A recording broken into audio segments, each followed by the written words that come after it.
Graça e paz, irmãos. Um bom dia a todos, um bom domingo. Mais uma escola bíblica dominical. Hoje estaremos com Felipe, ministrando aos nossos corações. Vamos ter um momento de oração, vamos entregar o nosso professor diante do Senhor. A Deus, muito obrigado, Pai, pela vida do Felipe, muito obrigado pela sua disponibilidade. Pai, em nome de Jesus, usa o teu servo nesta manhã, Pai, na ministração desta aula. Senhor, em nome de Jesus, Pai, fala aos nossos corações, que as nossas mentes, ó Pai, estejam aptas, Pai, abertas para ouvir o teu ensinamento. É a nossa oração, em nome de Jesus. Amém. Amém.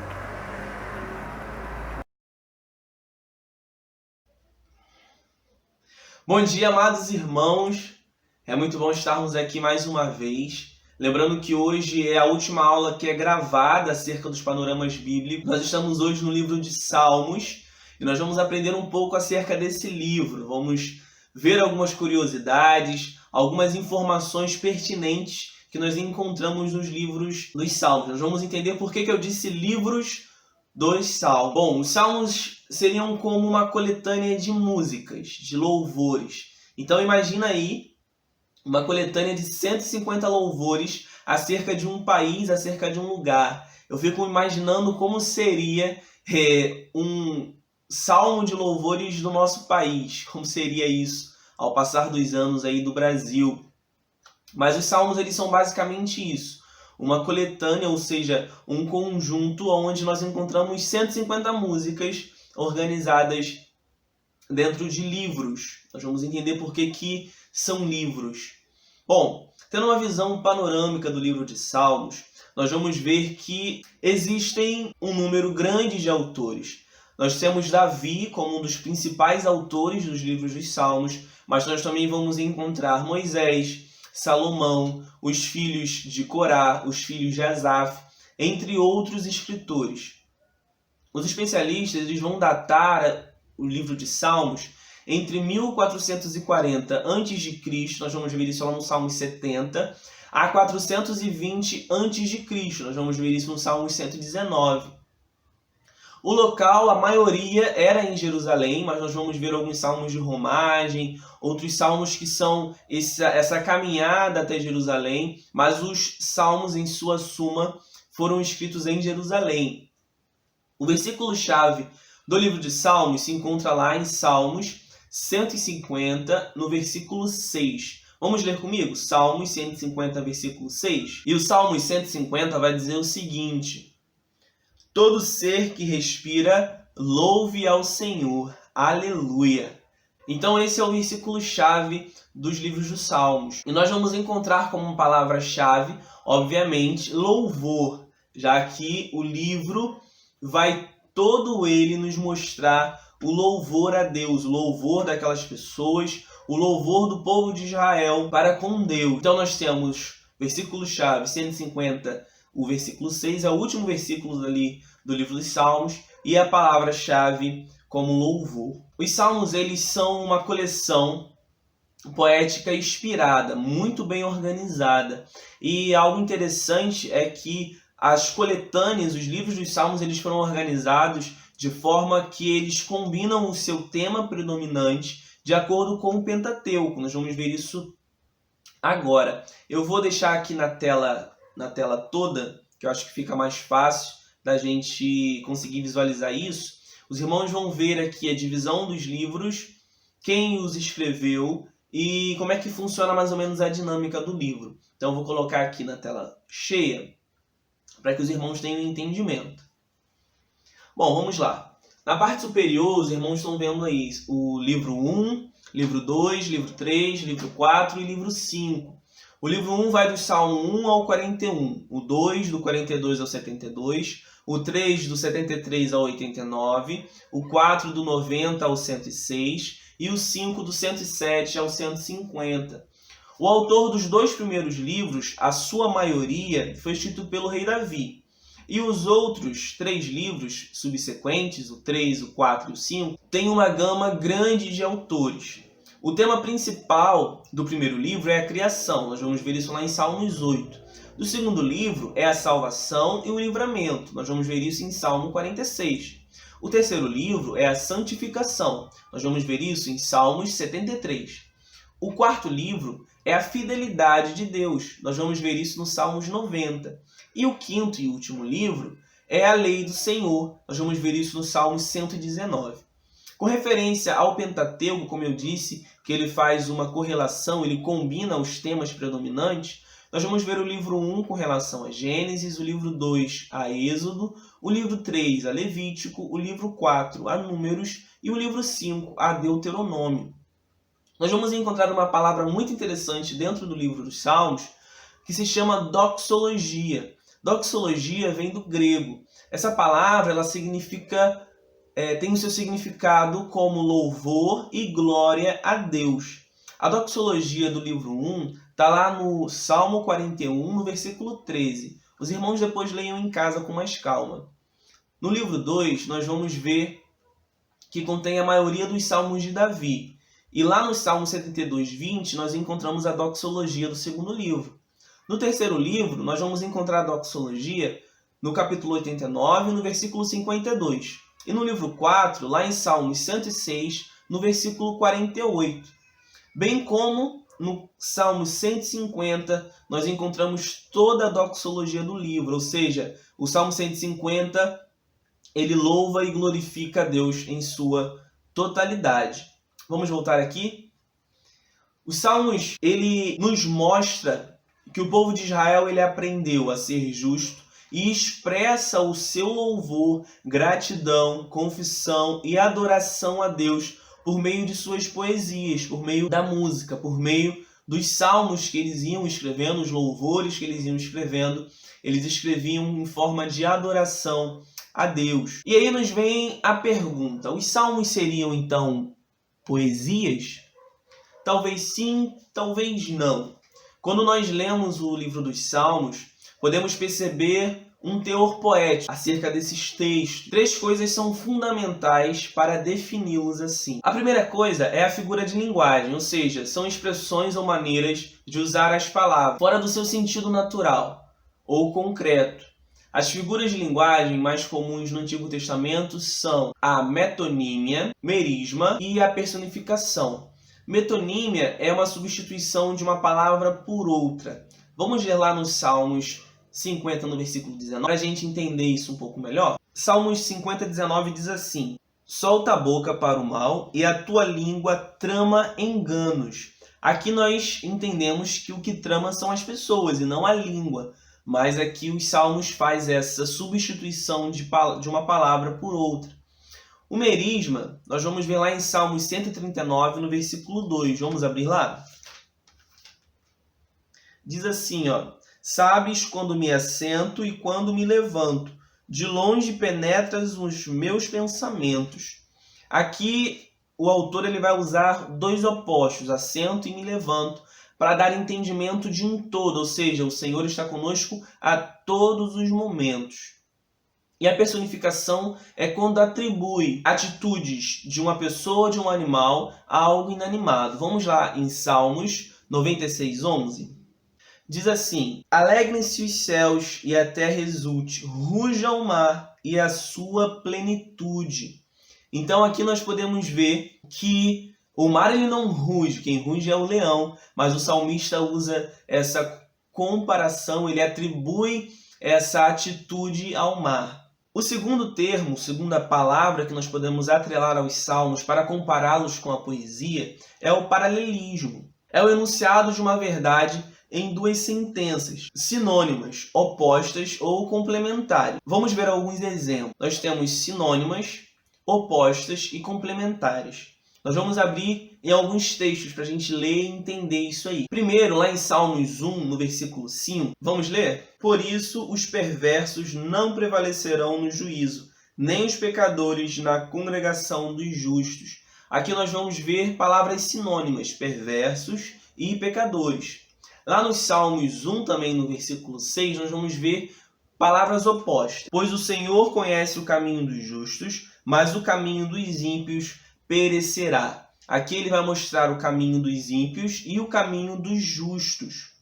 E lá no versículo 4, voltando um pouquinho, nós vamos ver palavras complementares, aonde a palha vai ilustrar o ímpio. Vamos ler? Os ímpios não são assim, são porém como a palha que o vento dispersa.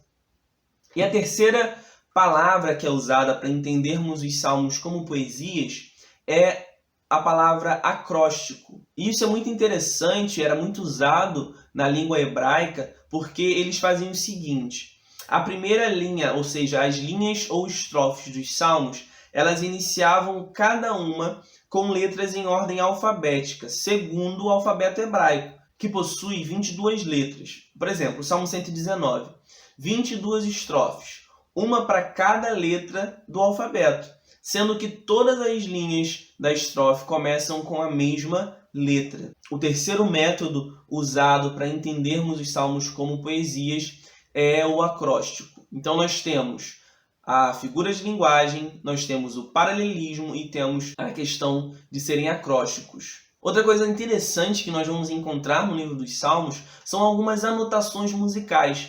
Sabe quando você vai iniciar a leitura do texto, que tem lá o tema aí embaixo, tem uma especificação. Nós vamos ver uma mensagem, uma anotação musical. E nós vamos ver algumas especificações muito interessantes. Lá nos Salmos 4, nós vamos ver que é ao mestre de canto, ou seja, o regente, com instrumentos de corda. No Salmos 5, nós vamos ver que é para as flautas. Nos Salmos 8, 81 e 84, segundo a melodia, os lagares. Desde aquela época, a pessoa já usava jingles, né? São jingles. A orientação aqui é para empregar uma melodia conhecida a uma verdade, ou seja, a um ensinamento novo. E o Salmo 53 era para a cítara. Os irmãos sabem o que é uma cítara? Eu vou botar aqui atrás. Na verdade, acho que dá para ver mais ou menos aqui como funciona.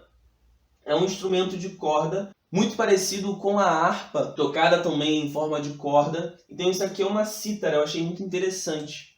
Mas voltando para a nossa aula, nós vamos ver também essas anotações musicais para os vocais. Em voz de soprano, nós vamos ver isso lá nos Salmos 46.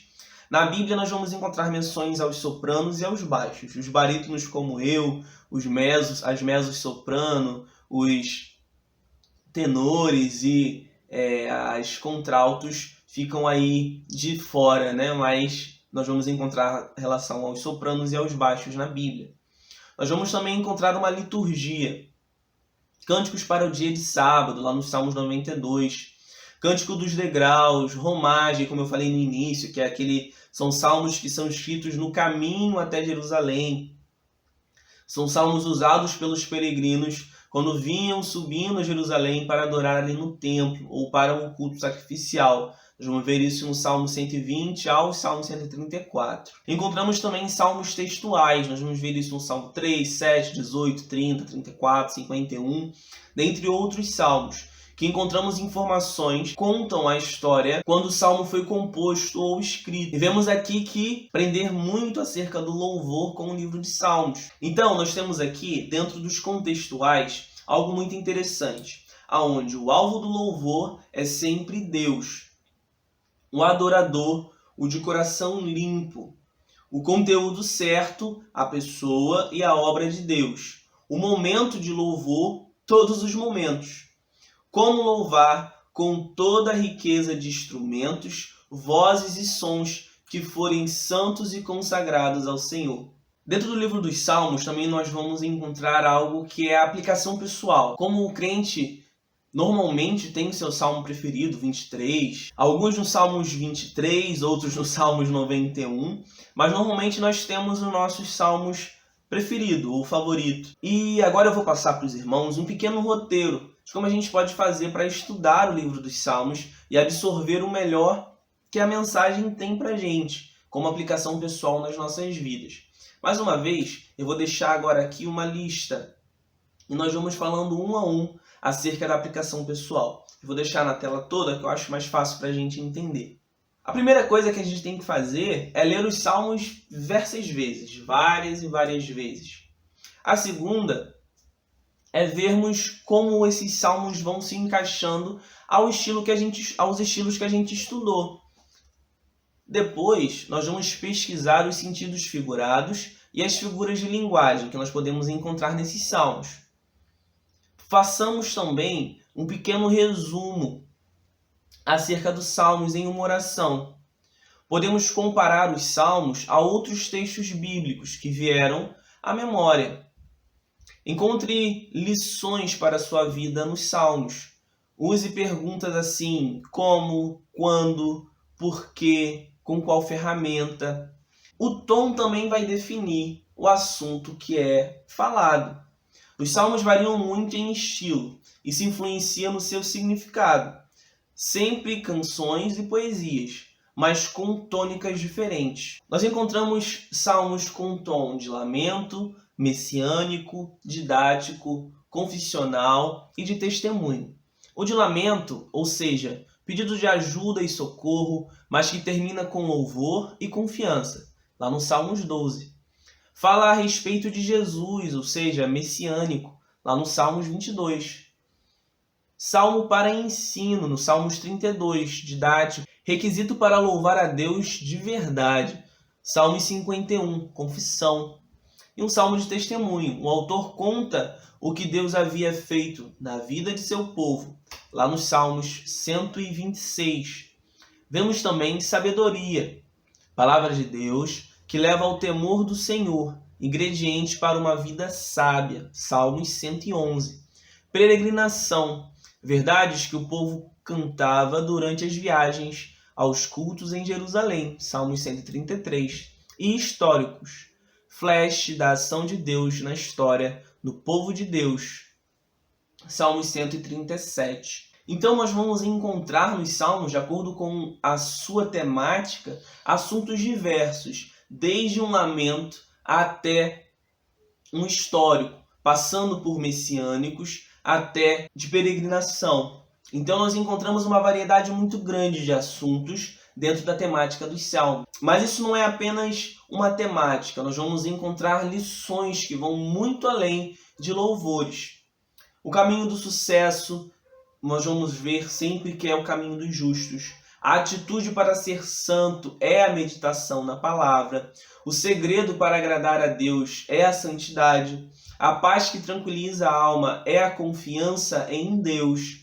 A oração que Deus ouve é aquela sincera e feita por fé. Dentro dos salmos nós também encontramos algumas curiosidades. A primeira delas é a quantidade de vezes que o livro de Salmos é citado no Novo Testamento. Você sabe quantas vezes o livro de Salmos é citado no Novo Testamento? Cerca de 112 vezes os autores do Novo Testamento vão ali citar o livro de Salmos. A segunda curiosidade é acerca de Davi. Davi também foi um grande escritor do livro de Salmos. Os irmãos sabem mais ou menos quantos salmos Davi escreveu? Estima-se que Davi escreveu cerca de 73 dos 150 salmos. O maior capítulo da Bíblia, dentro do livro, está em Salmos, é o Salmo 119, que possui 176 versículos. O livro de Salmos é dividido em, a gente aprendeu, 5 livros. O primeiro, o segundo, o terceiro, o quarto e o quinto. Assim como o maior capítulo, que é o 119, o menor capítulo também encontra-se no livro de Salmos, que é o Salmos 117. E, curiosamente, existe um capítulo que está no meio da Bíblia. Você sabe qual é o capítulo dentro do livro de Salmos? O capítulo do livro de Salmos que está no meio da Bíblia é o 118. Inclusive, o versículo que está no centro da Bíblia é o versículo 8 do capítulo 118. Vamos ler o que diz lá no versículo 8 do capítulo 118? Diz assim, ó: melhor é buscar refúgio no Senhor do que confiar no homem. Será que seria uma mera casualidade ser esse o versículo que está no meio, no centro da Bíblia, dentro do capítulo que está no meio da Bíblia? Seria uma mera casualidade? Será que Deus tem sido mesmo o centro nas nossas vidas? Será que temos buscado o Senhor como centro, como alvo, como único? E antes de concluir, irmão, a nossa lição de hoje, nós não poderíamos passar essa aula sem ter um louvor, já que o livro de Salmos ele trata de louvor, louvor a Deus. nós vimos a doxologia, que é louvar a Deus, glorificar a Deus. Então esses autores eles tinham unicamente esse objetivo. Nós vamos ver várias temáticas de lamento, de peregrinação, mas mesmo que o salmo ele inicie com tristeza, com dor, o salmista sempre termina com alegria, regozijo e adorando o nome do Senhor. Por isso nós vamos louvar com Salmos 96, não na sua totalidade, mas o louvor que fala: cantai ao Senhor um cântico novo, cantai ao Senhor todas as terras. Vamos adorar ao Senhor juntamente com o Ministério de Louvor nesse momento? Vem comigo, vamos ver isso. Bom dia, irmãos. Nós vamos estar louvando ao Senhor com esses salmos, que é os Salmos 96. Bem como foi dito, já estudamos sobre ele nessa lição de hoje. E nesse momento nós vamos estar louvando com os Salmos 96. Vamos adorar ao Senhor?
Glória e majestade estão diante dele, força e formosura no seu santuário. Nós aprendemos muito quando lemos os livros dos Salmos. Agora que a gente sabe que é uma coletânea de livros, fica mais fácil ouvir isso, livros dos Salmos.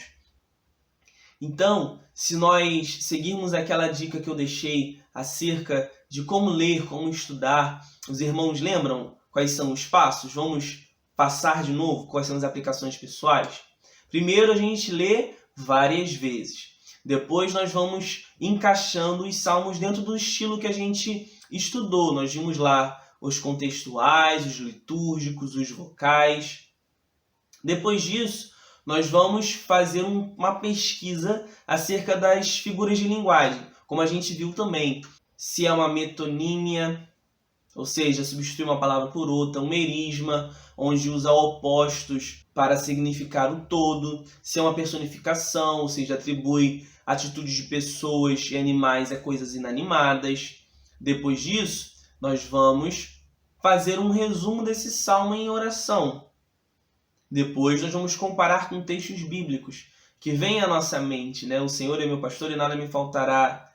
E aí eu vou comparar com outro, um texto dentro da Bíblia.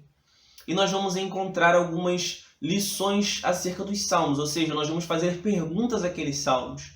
Como, quando, por quê, com qual ferramenta. A partir daí nós vamos entender melhor acerca do livro dos salmos.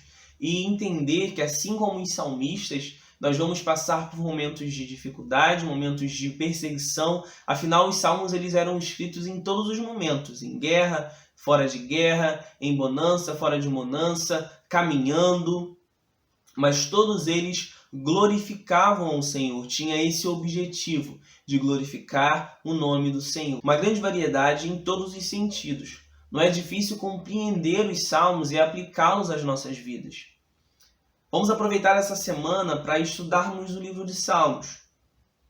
Que possamos ler, meditar, quem sabe até compor uma música. Ó, que maravilha! Compor uma música congregacional de Bacaxá, botar para o Ministério de Louvor cantar, já que a palavra salmo significa música cantada por um instrumento de corda. Então, essa semana, vamos aproveitar para estudar, também estudar o livro do próximo estudo no domingo que vem, mas meditarmos no livro de Salmos e glorificarmos a Deus. Nós devemos entender que a nossa confiança é nele, vem dele e é para ele. Entendermos que toda a glória, toda a honra seja dada ao nosso Senhor. Amém? Vamos orar? Senhor, meu Deus e meu Pai, obrigado porque temos na Tua Palavra essa grande coletânea de louvores inspirados pelo Senhor, que nós podemos encontrar nos livros dos Salmos. Encontramos ali, Senhor, louvores de diversas formas de lamento, louvores de peregrinação, louvores messiânicos, históricos. Nós cremos que o Senhor permitiu que a Tua Palavra contesse isso para entendermos que toda a glória deve ser dada a Ti. Independente da situação, independente do momento que estivermos, devemos glorificar o Seu nome a todos os momentos. Toma as nossas vidas nas Tuas mãos. Nós somos gratos, Senhor, porque nós podemos, ó Pai, a partir do domingo que vem, estarmos juntos aqui na nossa escola dominical. Domingo que vem que teremos ali um momento especial. Nós vamos tratar do DIP, que é o Dia da Igreja Perseguida. Vamos tratar de cristãos ex-muçulmanos. Que o Senhor já esteja preparando este dia, preparando o próximo domingo. Que o Senhor possa estar conosco ali, com aqueles irmãos também que vêm sendo perseguidos. Que os salmos possam vir, ó Deus, aos seus corações, às suas memórias, que eles possam, Senhor, lembrar desses salmos, aonde o nome do Senhor é grandioso, o nome do Senhor é glorificado. Toma a vida dos meus irmãos em Tuas mãos, toma-nos em Tuas mãos, em nome de Jesus. Amém. Amém. Irmãos, foi muito bom estarmos aqui nessa plataforma. Por enquanto é o último dia. A partir do domingo que vem nós já vamos estar presenciais, fazendo lives e não mais gravações, mas o Senhor tem nos sustentado até aqui. Foi muito bom estar com os irmãos mesmo aqui. Agora que eu descobri o fundo azul, que eu posso colocar várias coisas, inclusive um outro eu, a gente vai voltar aos cultos presenciais, mas é bênção e vamos estar todos juntos. Um beijo, um abraço, fiquem com Deus e até a próxima. Tchau, tchau. Amém. Deus seja louvado pela vida do Felipe e agradecer a Deus, né, pelos professores que temos aqui na Igreja Congregacional de Bacaxá.